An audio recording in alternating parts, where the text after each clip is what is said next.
Napakadamot nga ng sugar daddy ko dahil ayaw mamigay ng mangga. Shoot amare, bawal daw pitasin. Dahil masunurin naman ako, di kinagat ko na lang. O diba, para-paraan lang.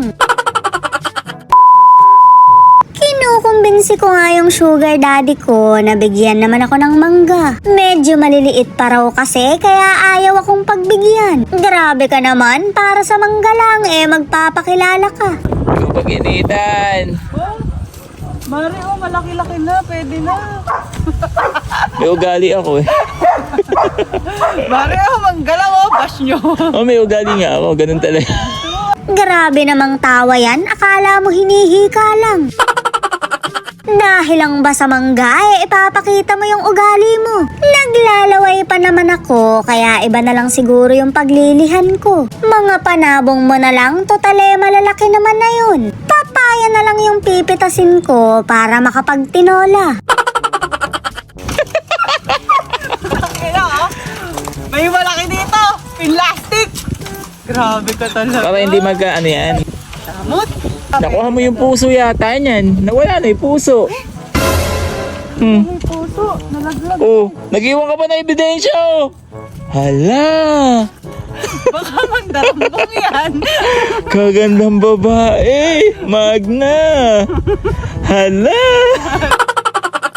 Pati ba naman puso ng saging sa akin isisisi? Grabe ka naman, mukha ba akong mandarambong? Ringat napansin ko siya na mukhang may ginagawang kabugukan. Shoot amare, nung nilapitan ko gumagawa pala ng paskil. Ang nakasulat nga dito bawal daw pitasin. Kadamutan mo talaga, umubos ka pa ng isang pentel pen. Akala mo naman hindi ako makakagawa ng paraan.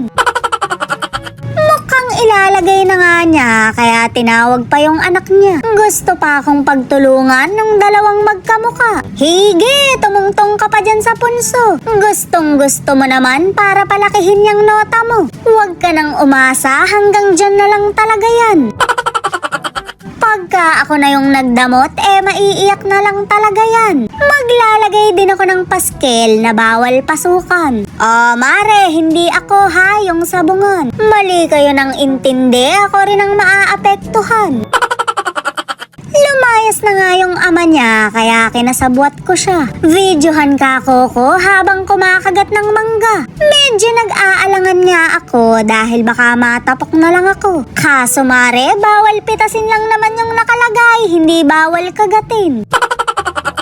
Paparating na nga raw yung ama niya, kaya lumubay muna ako. Natuwa naman ako dahil sa akin pala siya kumakampi. O diba, maya-maya lang, buto na lang ang matitira dito. Mabuti na lang talaga at nandito yung kakampi ko. May mauuwi pa ako dahil pinagkakagat ko rin yung iba.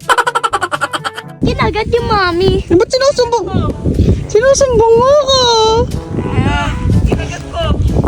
Mami nga. Sabi mo, bawal pitasin. Ayan, laglag yan, laglag. Lalaglag ko na. Shoot amare, kabod na lang akong nilaglag ng bebe ko. Asang-asa pa naman ako na magkakampi tayo. Dahil dyan, wala kang baon na sesto. Matulog ka ng maaga dahil walang magro-Roblox mamaya. Inalis na nga ng sugar daddy ko yung paskil niya dahil papalitan siguro ng bawal kagatin. Shoot amare, kasi baan ko nadagtatuloy ako. Paano na lang ako makakasubo nito? Ng kanin.